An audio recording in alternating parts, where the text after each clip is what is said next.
welcome to another edition of Beauty in the D, where we focus on power, wealth, and style. And every week, we bring nothing but the best guests. And today, I will not disappoint. We have Cranstana Anderson, who is running for District 3, Detroit City Council. Thank you so much, and welcome to the show. Thank you for having me, Stephanie. Having me back. Having you back. I'm so Yes. glad you came back again. Oh yes. Um, Before we even get into any line of questioning, I just want to give a shout out to you and personally say how proud I am of you and how happy I am of you for you and how you are just an inspiration. And shout out to all the love that you've been getting Thank from your district and people who are just grassroots supporting you, boots on the ground. Boots on the ground. Yes. That's exactly how it is. Boots on the ground. Everybody getting in where they fit in. Everybody's getting in where they fit in. Yeah.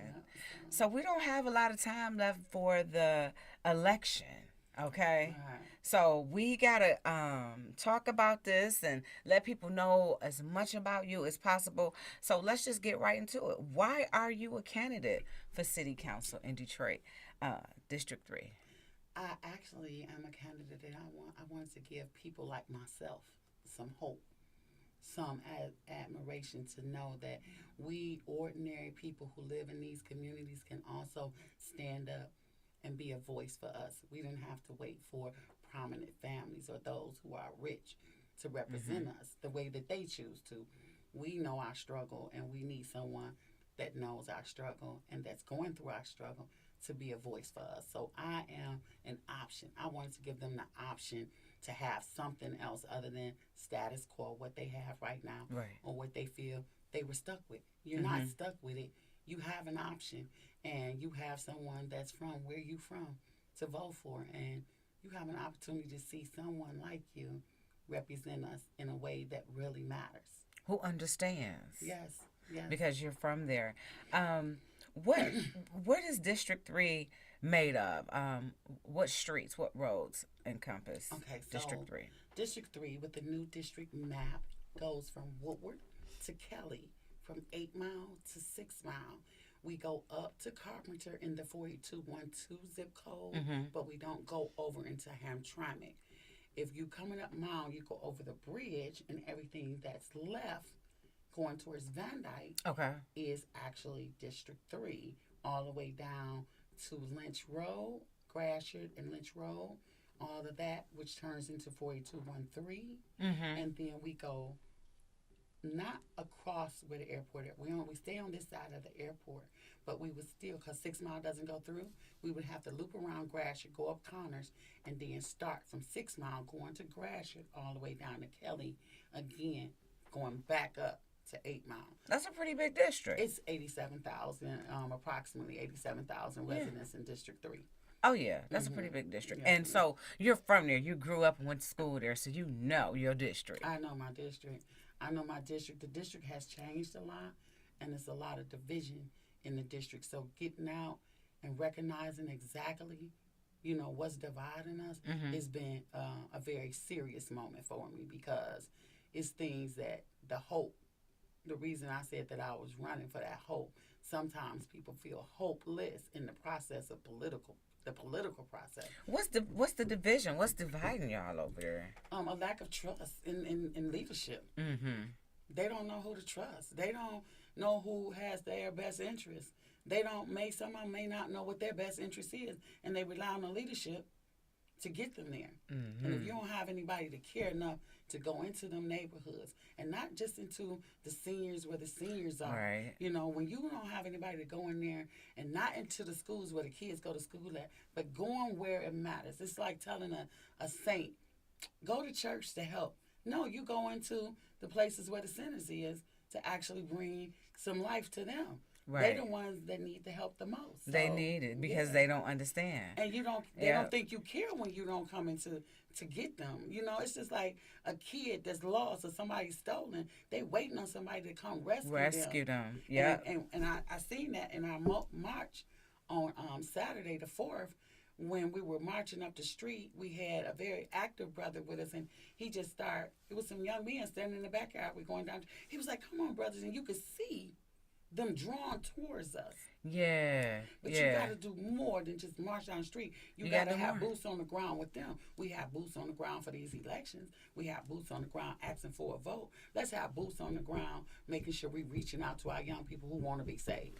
Yes, because we mentioned earlier about how many young people who weren't even who've never voted. Right. We talked about that. Mm. That's a huge.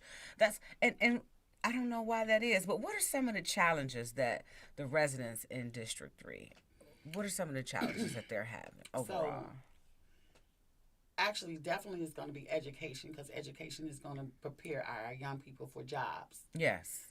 We still have the proliferation of alcohol. I'm not going to stop talking about that because we have 318 liquor stores in Detroit, and we should only no, we have 384 liquor stores in Detroit, and we should only have 214. So we're over serviced in alcohol, which that I means never knew that. that's the data on it. So that means that the things that we want that we need to do to help, we're challenged with because we have those who are weak, with mental issues, and they're using alcohol as a source of coping with whatever's going on. I don't want to say poverty is causing it because once you become addicted, it's you causing it. It's you being accountable to yourself, to your family, to your community. But understanding the why behind that addiction. It is Yeah. it's sickness though. It's an illness that needs to be dealt with, and I find it hard to deal with that when you can travel every 2 blocks and get to a liquor store. And it's legal. And then you say, oh, we're going to open up rehabs right in the neighborhood where they can go get it.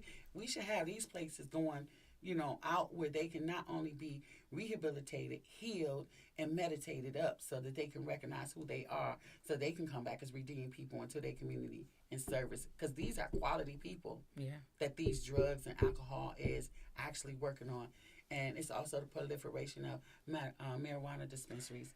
Yes, Yeah. yes. Which they are about to, I hear, get Increase. slapped with that 24% tax. Yeah, it's what it's gonna do is just gonna start everybody going back To the local weed man. hmm And the local weed man is handling somewhat too much of stuff because I don't trust this process with this marijuana.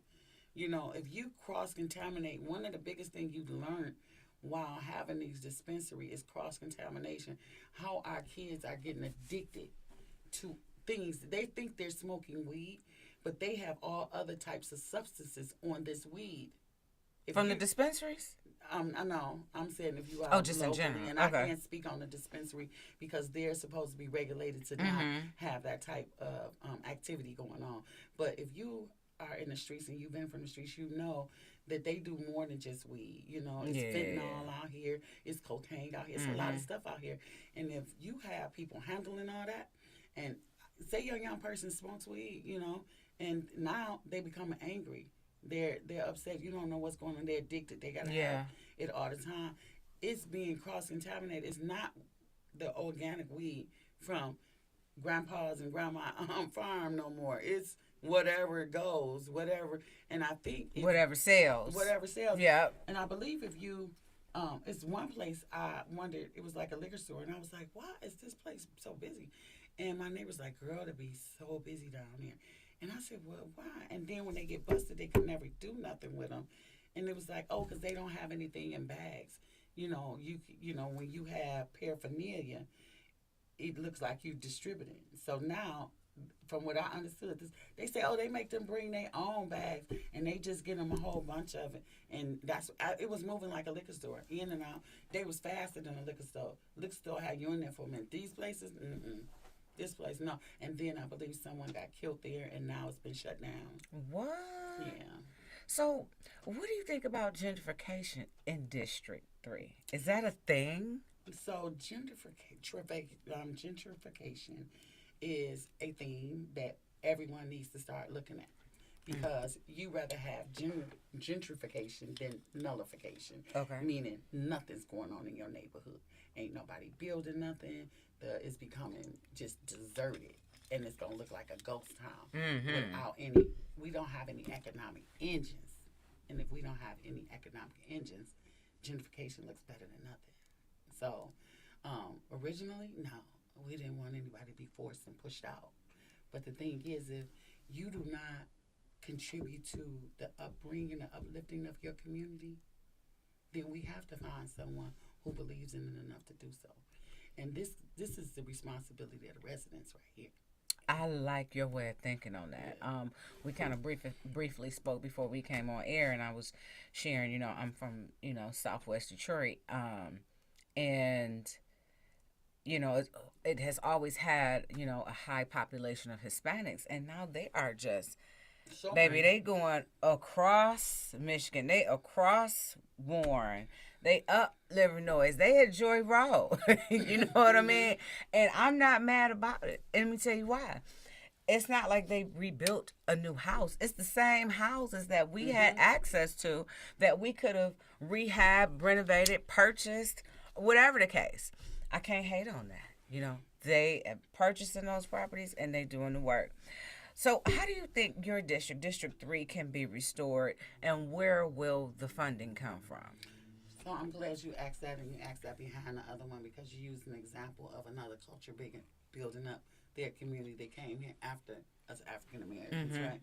So in their country, they had some principalities. They had some resources that at least taught them how to build, how to sustain their own homes, how to build for their family, their values, their morals. Not too far off. They're brown brothers and sisters like us.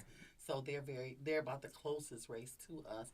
But with the craft that they have and the workmanship and the work ethic that they have, they're able to get right to it, get it done, build efficiently. it up. Yes, efficiently, and get it done to where it's sustainable.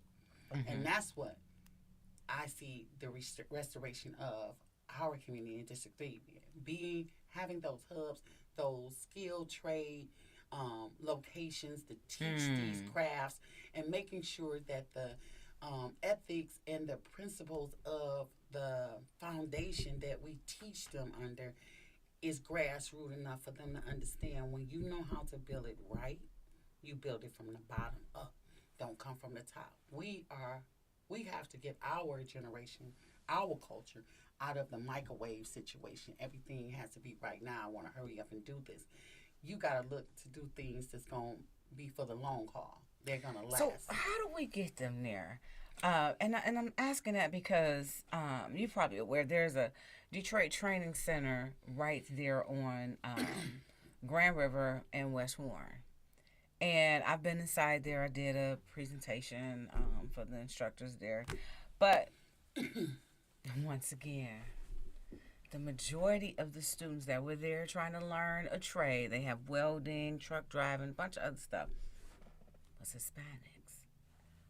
Why are we not trying? How do we get our youth to that point to say, we don't just want you to do this. We need you to do this. You need you to do this. How we get them there? So I think that comes from some very diligent engagement. Okay. And I mean going to get them and putting them in their face. It's like having a threat management team, right? And the threat is poverty. You know what? That's a good concept right there. A threat management team. Yep, Go ahead. Team. And the threat is if we don't get our young people taught what they need to talk, we don't get them encouraged and motivated and get the enthusiastic part out of them to do this, we all die. It's a do or die situation. Because what's gonna happen to our legacy? It's a do or die situation. Do or die. So if we can just hold ourselves accountable, people don't want to hold themselves accountable for what they have not done. And I ain't talking about the people that just didn't go to college and didn't make no money. I'm talking about the ones who made all the money and just ran out on their people. You didn't bring none of them resources back. You took out what you got from your community or from your city and you left. And that goes for our police officers that left here too, that's not policing us. It's all of that. If you were from here, you should have some type of compassion for where you came from and how it was when you was here, and know that that could happen for these young people that's here too. But if you don't have no empathy, you is not the people for the job. You're not seeing what I'm talking about. You don't care what I'm talking about, because I'm talking about helping people. That's why you're getting so much love out here from your community, because you have empathy. And a lot of people in leadership they lack that. You know, people can identify with other people who are relatable to them and can relate to where they come from in their situations. Um, so we kind of talked about that. You know, what do you want to see happen with the youth, both the youth and the seniors in District 3? So we want to see the youth get educated, and get some jobs and get some skills so that they can get jobs. So what do we want for the seniors in District 3 as well? Yeah, that's a two-part question because I feel like if the education piece comes in with the seniors, but the youth, the millennials and the Gen Zs need to be able to have patience enough to take the knowledge that the seniors have. You can't let them die with this information that they have. You cannot let them leave here with this information and be wondering. It happens to a lot of us. Mm-hmm. We want to reach back and what was that remedy that Big Mom used to give us? I snapped right back into it. I went to sleep. That information you wish you had wrote down. Yeah. They have a world full of knowledge, but at the same time, they have a world full of attitude and mood swings, and they have some disgust about young people. Well, they be tired. Yeah, they retire. Because some of them fear. I'm saying tired. Because some of them fear young people, and seniors shouldn't have to fear Yeah. young people. Yeah. So the bridge, that's the bridge. That's building a bridge from our past to our future. And the only way to do that is historically bring the accurate information. Remember when we were younger, we always watched Roots, right? Mm-hmm. Roots was something like, I don't want to do that. Right. It showed you where you came from so you can have an ideal and motivation to want to go somewhere else, right? Mm-hmm. What Bill Cosby said it before they start, riding him, is that education was going to be lost and stolen, that they was taking that. And it happened. Mm-hmm. And through that process, that's what we're seeing is now him being attacked by things historically that happened to him when he was younger, what he was doing or whatever. Mm-hmm. We can't really just take media and what we think is the truth and make it someone's truth. That's not our truth. We can listen and observe, but we need to be able to analyze what's going on and why they're trying to transform the mindsets of us against our own people. They already broke up the black family by taking the black man out the house. So Willie Lynch is working very well in our community. Still to this day. It's more rapidly. Mm-hmm. Voter oppression is suppression is one of the biggest things that's working, and getting out there is the only way we're going to do it. So how to get to our youth? You got to go to them. You got to talk to them. You can't be afraid of them. So if our seniors are afraid, then we got to step in. We got to bring them to our seniors. We got to say, hey, we need you to have prayer with Lil John. Pookie and Ray, whoever it is, we need to intercess. We need to talk. Mm-hmm. They need to know what it is. A lot of people don't believe. That's fine. You don't believe, but it ain't going to stop us from believing. That's just your choice. That's your right. You don't have to. We don't force God on nobody. He don't want to be forced. He wants you to come freely. He wants you to come freely. Yeah, So how, I got to let people know, how can people get involved with your campaign, and how can they get down with the threat management team? How can they contact you? Yeah, the threat management team, we organize that. We know about it. We're organizing that. That's something that's going to be really hot in Detroit. It's going to be the threat management team. I thought of that years ago when I first became a block club president. Okay. And you remember the Guardian Angels? Mm-mm. The Guardian Angels was a group of people that looked like Boy Scouts. They always had on red. Okay. And they would come and we would invite them to our meetings. They walked the neighborhoods and they looked and they intervened and anything. It's the same thing. Like, I don't want to say CVI because I am not abreast to all of their activities. Okay. And I need to still gauge their progress in order to say this. But back in the day, the Guardian Angels would be multicolored. They was different. It was integrated with black, white, Latino, all different culture of people inside of it. So when they came into the neighborhood, they brought this diversity and this attention to that we good people, we come here to help. Yeah. So that threat management team is they're not the threat. They're trying to make sure they're managing the threat. And the threat is those who don't know the quality of life, what quality of life looks like in their community. Yes. And how negative activity impedes on the people that have their business there. Our homes are our business. It is. So when you come and pull up and think you finna open up a spot on the shop, no, this is my business, and that's something we can go back and forth about because that's rivalry situation. But our older people don't want to deal with that. That's what scares them is that type of activity. So you just have to be able to engage with all kind of people. Yeah. You know, so people can understand. Because our seniors have seen a lot. They have seen District 3 probably go from, a thriving residential neighborhood to, needing to be restored, as with the rest of the city. What is the plan for community engagement? But before we get to that, you got to tell the people, how can they get involved? How can they reach you? Okay, look, if you want to get involved, I have a website. It's Cranstana, CRANSTANA 4, the number 4, DIST3.org. But you can also dial 313-784-2028. And you can text that number, you can leave a message on that number, and it works kind of expeditiously when you use the phone number because we respond to it, the text or the phone calls more rapidly than we have to check the website. So that's still looking for some help there. But you can get involved. If you are a donor, you can help us build our poll workers for election day. We have to have like 75 poll workers because we're doing challenging, and we're going to have Tom Barrell come out and train our challengers for election day so they can learn how elections can be done fairly, and they can understand what it looks like when things are not being done properly, if not being properly done.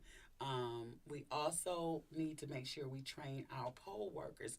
You can get involved by canvassing. You dial that number wherever we at. You can say where you at, and then we tell you where we at. You can show up and grab a stack of literature. You can even, as a donor, contribute to making sure we have more literature because that's what we've been doing, knocking and dropping. I would love for someone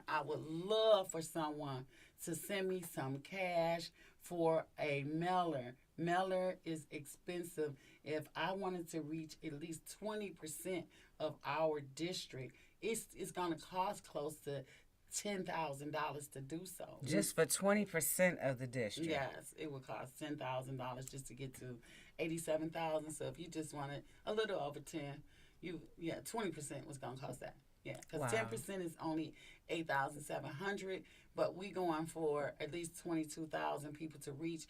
They say we can't spike a vote.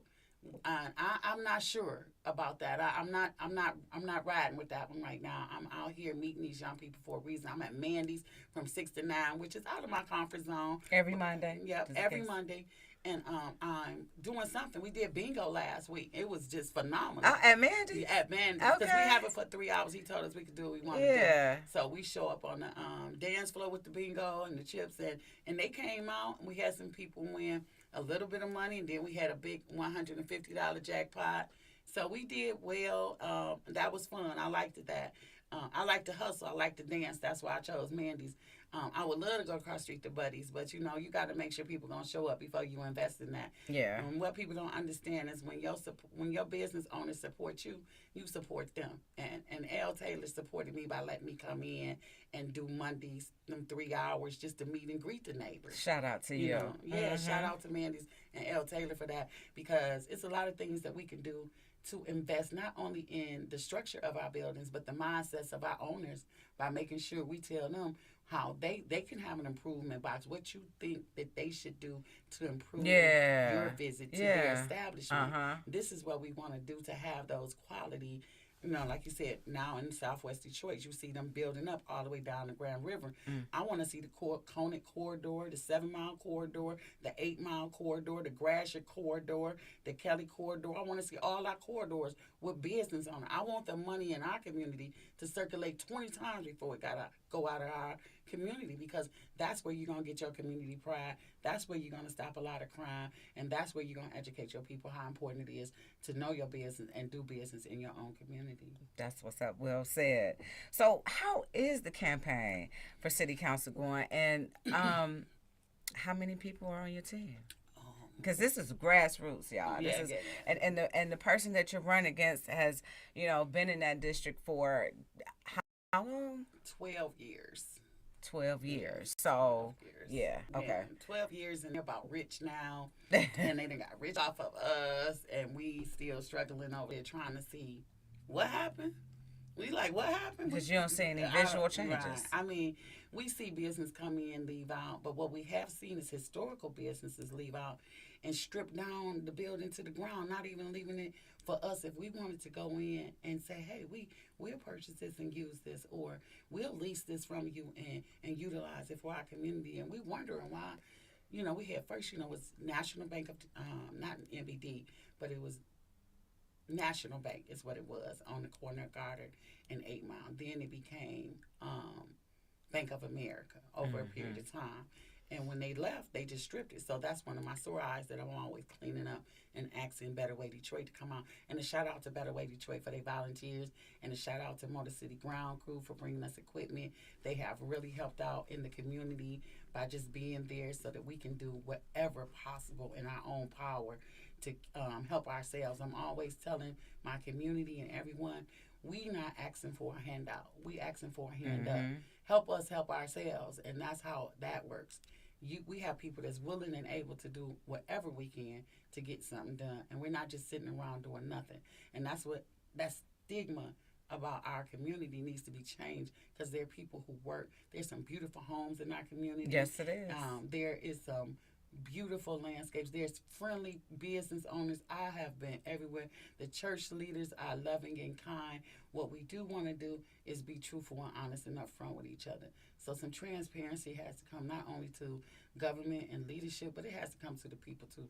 The people don't need to be told what you think they need to hear. They need to be told what they need to hear in order to make the changes. And have some options. Right. So, what have you done to reach community leaders in the community, since we're talking about Better Way Detroit and Motor City Ground Crew?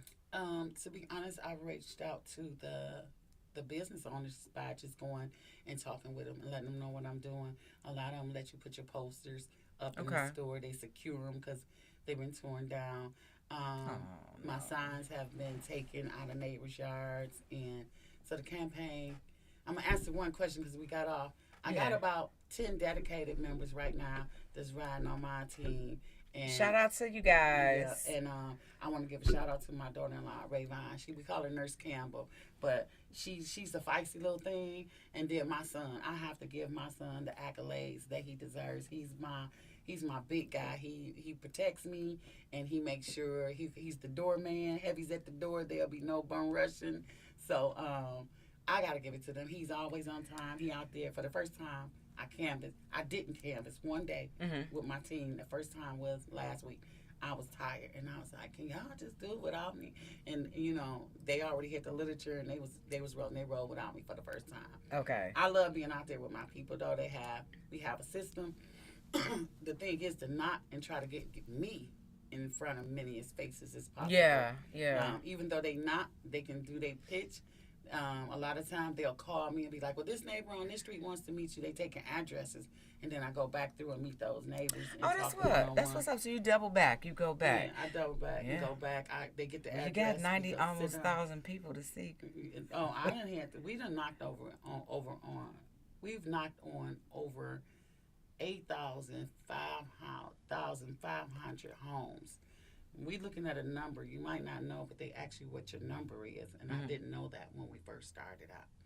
And I went with 11,000 because I couldn't figure out what number is they talking about.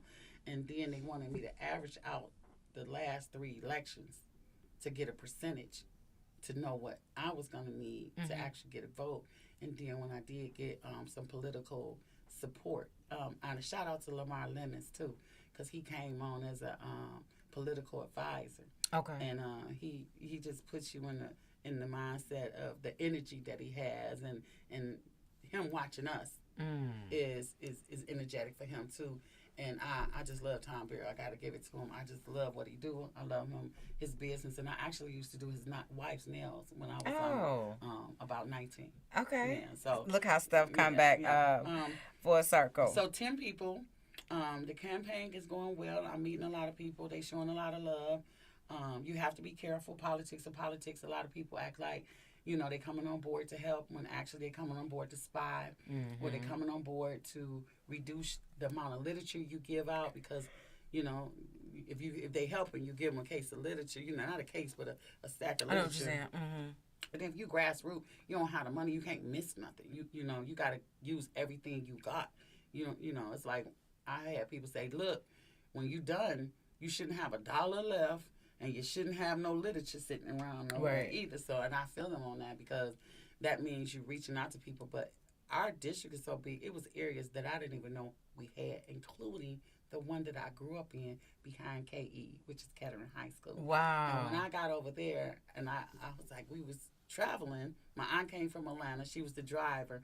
So in our group, because we had a few groups, they got something called chase ballots because the absentee ballots go out. And if you haven't hit all them areas, now you got a list of people you know receive absentee ballots. So you gotta chase the ballots. I was like, chase the ballots. So you knocking on doors. Yeah. And it's exciting. It sounds like fun. Exciting. Yeah. Especially when you got some experience.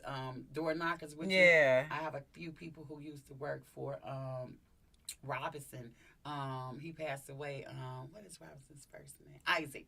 Okay. Robinson. I worked with him over in Teamsters before too. Okay. It's on the stabbing off in the Joe Peters campaign years Okay. ago. So it's been fun, and I was excited because the first and most beautiful thing of the election is that I was trying to give a lady a piece of literature in the store, and I said, "Excuse me," and she just I said, "Where do you live?" And she was just looked like, "Why you want to know where I live?" I said, "Well, the reason I asked is because I'm a candidate in District 3."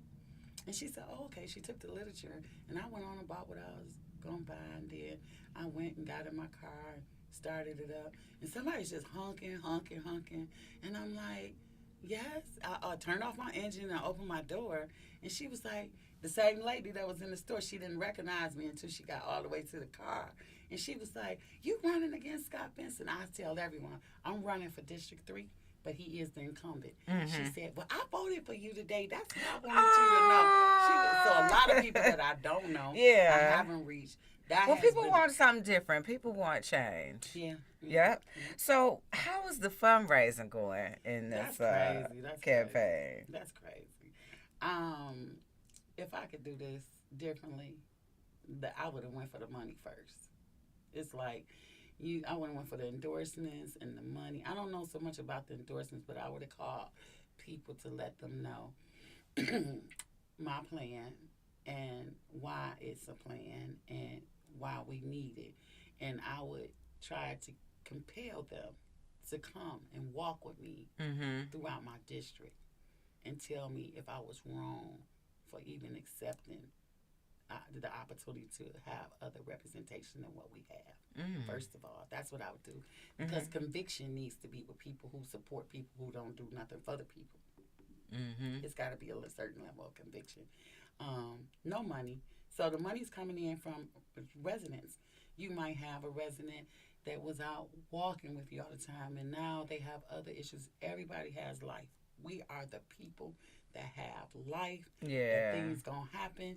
So they might have said, "Well, I'm going to make a contribution every month." So they make that contribution every month, but they physically can't be there no more. So I have had people come on. People leave because there's no money. And then when everyone said, "Well, where's this person at?" I'll be like, I can't tell you. I don't know. You know, I know I'm here. So even when they see me out there by myself, not caring about who was with me, that's when everybody started coming. They was like, "She gonna go out here regardless." That's And leadership. And my son, I think he came on board. He's like, "This lady, you can't be out here by yourself all the time." I'm all right. I'm in my neighborhood. That's where I come from. My neighborhood. And I was taught to not be scared of my own people. If you scared of your own people, how you gonna organize them? How you gonna help them? Yeah. We know mental health is a big issue in our community. It is. And I gotta go over there for a second. Why do you think that is? I can't just blame it on poverty. It's a lot of brokenness in our community. Men without fathers. It's the home. The home is being broken in the black community. Some have, plenty of them have mothers and fathers, but I can't answer it. I really, for the life of me, can't give you a specific answer, but I can go around the few questions or the few answers that I would give for that, and I see that black men, young black men, they're disappointed in where we are in life, as if we did something wrong as women. And then you have men with chauvinistic attitudes trying to raise other men. So we got the disrespect towards women. You got women who have to raise their kids by themselves. It's a lot on us. It's a lot of struggle. It's a lot of survival. And people are just tired of surviving and feel like we should be able to live too. Why? I am always myself in survival mode so much that it is normal. It is normal for me to be in survival mode. Yeah, and that's what affects our mental health, though. Because now, being in survival mode don't allow you to smell the roses all the time. And you just need some normalcy. Normalcy is not being in survival mode or stressed out about what needs to be taken care of when we already paved the way for a lot of things that they trying to take us back to. I know, but stuff still got to be took care of. And when you're the only one that can make ends meet and make it happen. You make it happen. So and like you said, our house is a business. Okay, so I'm running that, and I really do run a business. Staff got to be paid. Kids got to be raised. All in survival mode. And bills steady going up. Oh, constantly. Going up. Everything going up but the wages. So that goes back to gainful employment. You know, gainful employment is where investors are coming in. And we have something called a community benefit agreement. I have not dissected it yet, but I have been drawn. My attention has been drawn to it, and I've went over it. So we had a Brenda Jones agreement, and we had a Scott Benson agreement, and they adopted Scott Benson. So I'm just doing a comparison right now, because from what I understand, it allowed the companies to come in and earn more before they had to give back the one that was approved that came with Scott Benson, and less they can earn. They had an opportunity to earn more money before they had to put into the community. Before they put into the community. And that was called the community what? A community benefit agreement. Okay, I'm sorry. Go ahead.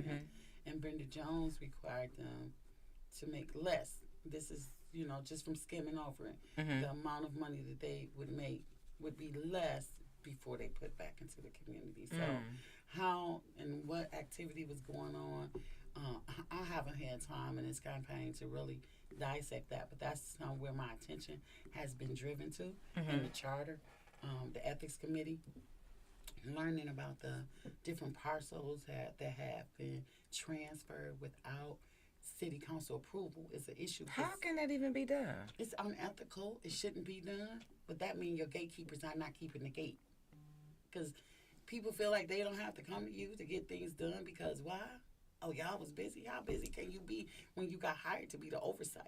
And one of the biggest problems is property tax reform. And if you they already saying that you're assessing lower value properties at a higher tax and higher value properties at a lower tax. So how is it that you are not supervising? You're oversight. You're hired by the people when they elect you. It's a job. They pay you well for it. No skimming off the top.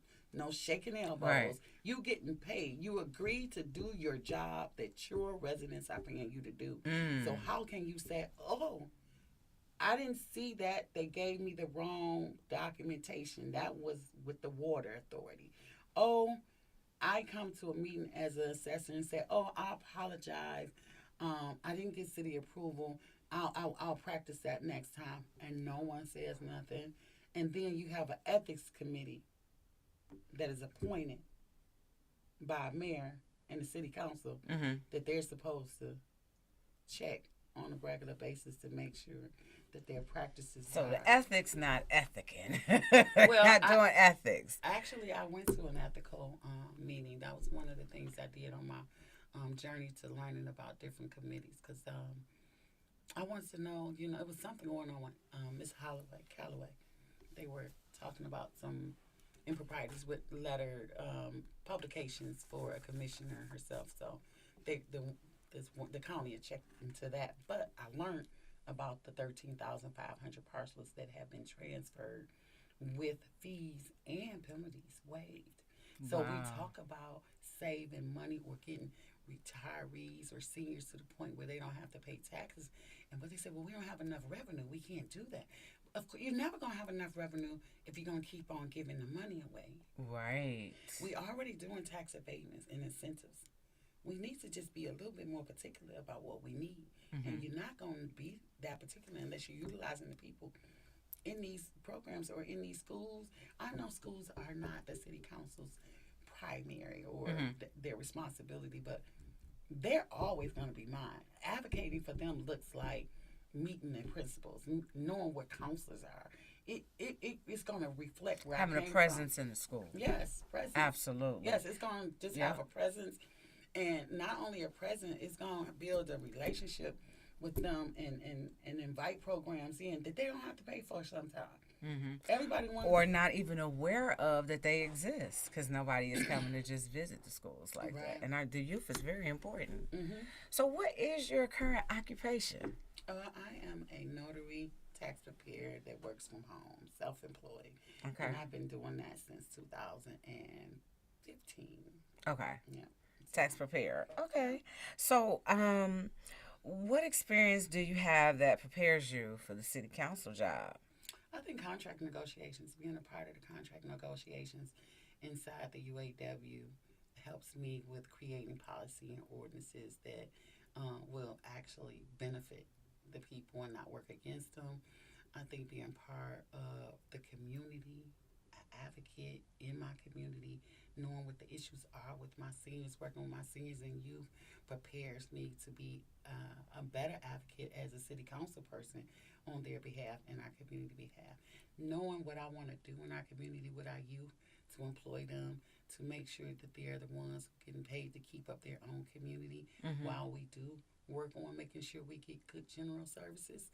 And, you know, the general service department has been great sometimes, but only when they're allowed to come over into our area, only when they designate it.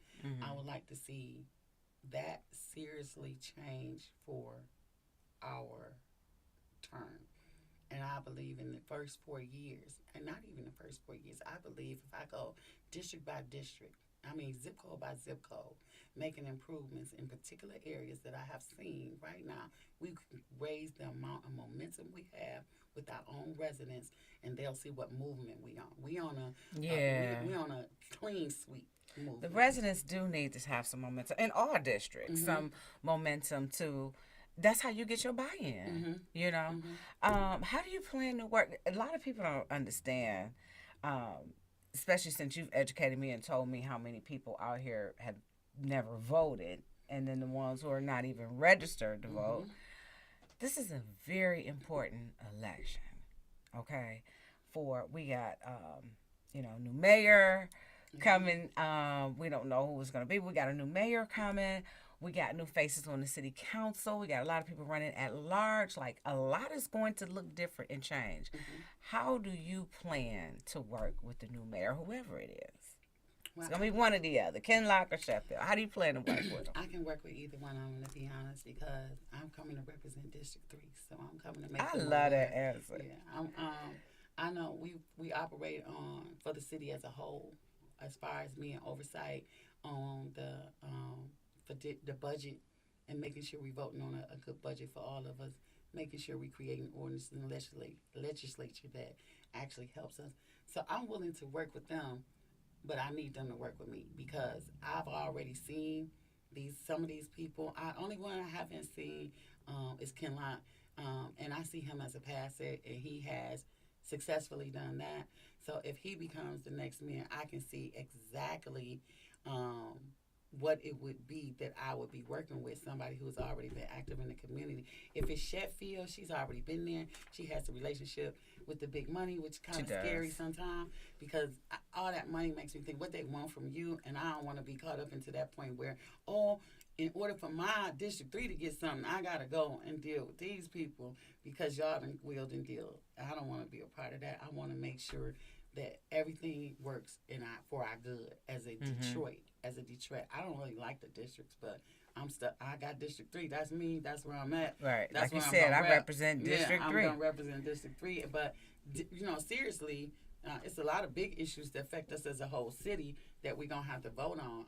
Yeah. I just want to make sure and hope and pray whoever's the mayor is that they doing that on our behalf. On our behalf. I mean, my philosophy and my whole slogan is people over politics, and to me, politics have been over people for far too long, and it's time to put people back on the top of that list.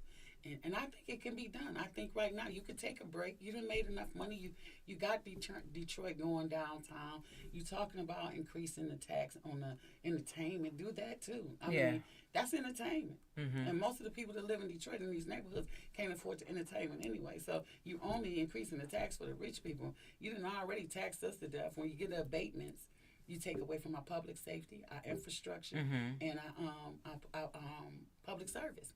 So those are direct impact to how we looking in our neighborhood. We look kind of bold when you ride down a railroad tracks and you look at all these places they can hide bodies and people. Yeah. And because it's just so much brush and scrub. It's like, it's just open, vacant area. Yeah. So you don't have enough money because you done gave out these 30-year tax abatements and you study, you guys got to work with these abatements a little bit differently. I think you need to talk to these investors. If you act like you want something and stop leaving everything on the table, then you can most definitely make some changes in our neighborhood. We got over, just in my area, from I-75 down to Mile, we have four abandoned schools. Wow. Mason, Van Zyl, Coralville, and Marshall. Those are big schools, and I've been around in District 5, District 6. I've been looking at all this new renovation. Yeah. The congregation. You ever been over there to the congregation? No, but I hear about it all the You time. gotta go check it out. You gotta go check it out. I heard they be banging on Tuesdays. I went over there just for the coffee and brunch, just to have that atmosphere where you can sit down and you can discuss your business with a group.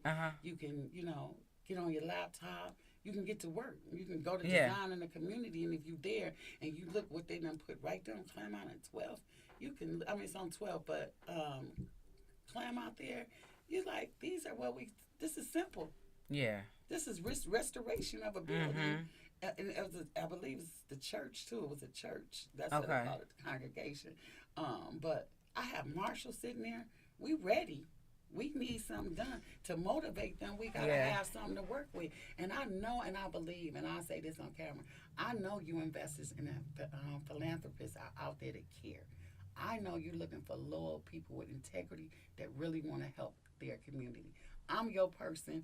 When elected, I want you to work with me to make sure we change the dynamics of our neighborhood. Because we can do it, but you just gotta have somebody that believe in us as much as we believe in them. I like that. Well said. The integrity. That is a small word, but it just has so much big definition to it that surrounds it. Integrity. What will you do when no one's looking and you know you can get away with something? How are you really going to move forward? And it's who are you for real? Yes, it's the question. Who are you for real when nobody is watching? Right. So what makes you the best candidate for this job in District 3? Because I'm relatable. I haven't forgotten where I come from, even though I have been in places that could have taken you above echelons. But knowing where you come from, I believe gives you a direction on where you're going. Amen. And not leaving people behind. That's the difference that I make. That's why I'm the best candidate, because I'm not using us as a stepping stone. I'm the only candidate on that ballot that know that our community is not a stepping stone to get to your next political career move.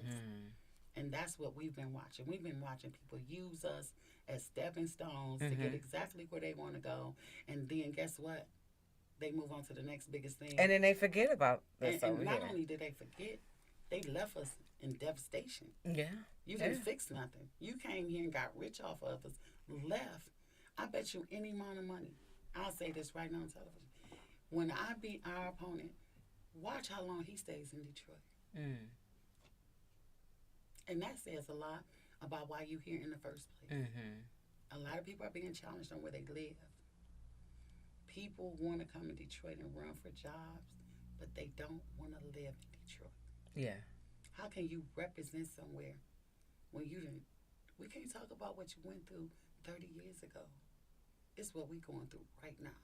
Right now, today. So, Right what's now. the most important thing um, to you right now? Right now is getting a mailing out to my residents in District 3, making sure we have poll workers for election day. Those are the two biggest things. I am asking everybody who has the means that understand what it is that we want in District 3 and enjoys watching us trying to get it. Mm-hmm. I'm asking them to sponsor 5 poll workers. Each poll worker costs us about $200. That's to give them their pay and to feed them and make sure we have a driver to bring them their lunch back and forth for the day. We have challengers that's going to have to sit. We need to change them up. So we have 24 poll locations. Even if I only put 2 people at each poll location, one would be a challenger, one would be a poll worker, it would be 48 people. Okay. Okay. A lot of signs have been stolen. I want to make sure I got at least 3, 4, or 5 signs at a polling location so we can represent the name. The name is not an easy name. A lot of people been calling me Gina all my life, and I still have to remind some of them that's me. The grandson is me. So, and that mailing would mean a lot. That mailing would help us a lot because now I got something out there while I'm walking and knocking. So even when I get to you, Yeah. if I run out of literature on hand, I can still knock because you got something. And I'm introducing myself as the candidate to you. And that's what they want. They want you to be relatable. They want you to understand. And they want you to come and And ask. boots on the ground. Yeah, they want you to ask them. They want to see who you is and what you talking about. Yeah. Where you come from. You know, is you going to do the same thing? Go, oh, I get it all out there. Like, I'm sure. You know, I get it all out They're there. like, wait a minute now, baby. What you gonna do different? Come sit down, have a seat. I had one canvasser tell another canvasser because the lady couldn't get up, and she said, "Come on in."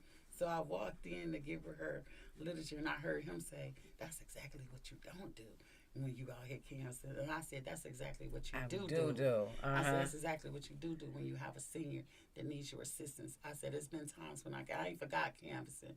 I remember times where we would we'll be outside canvassing.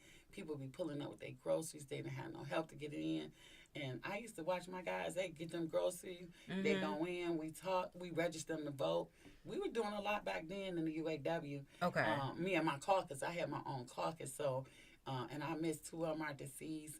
One of them's TSA, and one is a union rep somewhere else too now. And you know, and they've been flying by just checking. I miss my 2 that passed away because they were my rider. I was my electrician and my pipe fitter. And people couldn't understand why my campaign was always so smooth. I had journeymans on my side, so, and those are the real deal. I do enjoy being out here. God told me just to enjoy myself. It's already done. And we marched with the police to Chief Betterson the other day too. Okay. Yeah, that was interesting. It's called Walk a Mile with a Smile. Walk a mile with a smile. With I love DPD. it. And it was about 100. It was a lot of us out there. Okay. They got it in. It was nice. He walked through the community and met people. They did like a 3-4 block radius where they just walked up and down the streets. Yeah. We had buses for the seniors. They can get on the bus. Okay. And we had that for hours too. Alina Moore made sure that we had buses for our seniors that couldn't walk because we want to always keep our seniors a part of the program. Active, yes. And we want them to see the young people out there doing what's right, what's good. Yeah. Good work in the community. So they can sit and be proud of us too, not always saying, oh, these young people. So, Lord have mercy. And we want our young people to make sure they get on the buses, make sure they situated before we pull out, make sure they're a part of everything. We do not want to leave our seniors in these houses by themselves and alone. We want to reach out to them, and we want our young people. The young people feel the same though, because they in the house too, and they mentally alone because they feel like they don't have nobody with them. So we got a lot of work to do. Yeah, it's just absolutely. if you made for it or not. So how can people donate to the campaign and volunteer and get involved? So open that folder. Okay. Yes, ma'am. So this one right here. Okay, so they can contribute through Zelle, but you can go to the website. It's ActBlue, and you can scan the QR code on any one of those, and it's going to get you to where you need to be. And individually, you are only allowed to donate $2,450. That is the most an individual can contribute to the campaign. Okay. We can only accept cash payments of $20, no more. And if I do like a candy sale or a popcorn sale, if you see us out there trying to raise money in that way, you cannot donate anonymously. We need to know who you are if you're donating more than that $20. These are things that we need to be very careful with, because it can get a candidate in a lot of trouble. And that's one of the things that I'm learning. I'm a very formal, by the book, let me get it right, so I'll know what wrong look like. If Right. You gotta know what right look like to know what wrong look like. And sometimes most of us learn the wrong way before we learn the right way, because we don't have people actually teaching us. So scan the QR codes, go to the website. I've been working on it. I'm getting better at it. I still need you young people to come out and post everywhere that name. Yep. The QR code. Let's flood it, y'all. Let's flood And it. you can do Zelle too. That goes directly into the bank account. When you do Act Blue, they take a percentage, but it's okay, because that's one of the ways they do collect the information that I need for you. If you do Zelle, I still might have to call you and get your address if I don't know who you is, but I got your number. Right. I got So we your can number. log everything, because everything is transparency over here. Yes. Yeah. So, what do you want the people, the constituents, to know about you? I do want everyone to know one thing, and it's a very serious thing. I am, no matter what the rest of the world is, I am a God-fearing person. Okay. I love my Lord. It's nothing anyone can do. Don't waste your time trying to change me on that. That's just the way I'm at. That's my DNA. And I want you to understand, too, that I'm not just here to represent you. I come for us to learn how to represent each other. It's just like a marriage. Your family and your wife represents you as a man and what you do in your household. So we represent each other in our district. And the only way we can do that is by collaborating, coming together, creating our own round table, finding out where our issues are, handling them accordingly, peacefully, and constructively. Because there's a way to get this done without animosity, without so much diversity. Diversity is a good thing. Don't let anyone tell you that diversity is not. Diversity is the best thing. God making us all different is what makes us strong. So please, when I'm elected, I'm coming. Just like I'm out here asking for your vote, I'm coming back to ask for you to be engaged, to ask for you to do your part, you to contribute. Know that about me. I'm coming for your help. I'm not doing this by myself. I'm out here running, knocking, but I'm doing it for all of us to come to the table. The only one thing I've heard in this election, that their table will be created with each and every one of us at that table. That means neighbors, poor, rich, blind, blue, green. It doesn't make a difference. People have value. I said that in the beginning of this election. We all have our own unique value. We're made differently and uniquely. And we need to make sure we tap into that. And I'm definitely coming for those buildings. I need my youth to have access centers. I need them to have what they need so they can enjoy learning and then becoming the entrepreneurs that they need to be. Because I don't want them working for no slave wages. I know that's all right. Well, thank you so much for coming on the show. I appreciate you for stopping over again. Good luck with the campaign. Detroit, thank you so much for tuning in again to Beauty in the D, where we're here every week on WJZZ, the oldest jazz station in the world. And don't forget, November 5th, if you live in District 3, get out there and vote. November 4th. Costanza. And November 4th. Did I say the 5th? Yes. I'm sorry, November 4th. Don't listen to and scratch that. November 4th. Get out there and vote and make your vote count. We love you, Detroit, and see you next week. Take care. It's a good show. We got a lot of information in.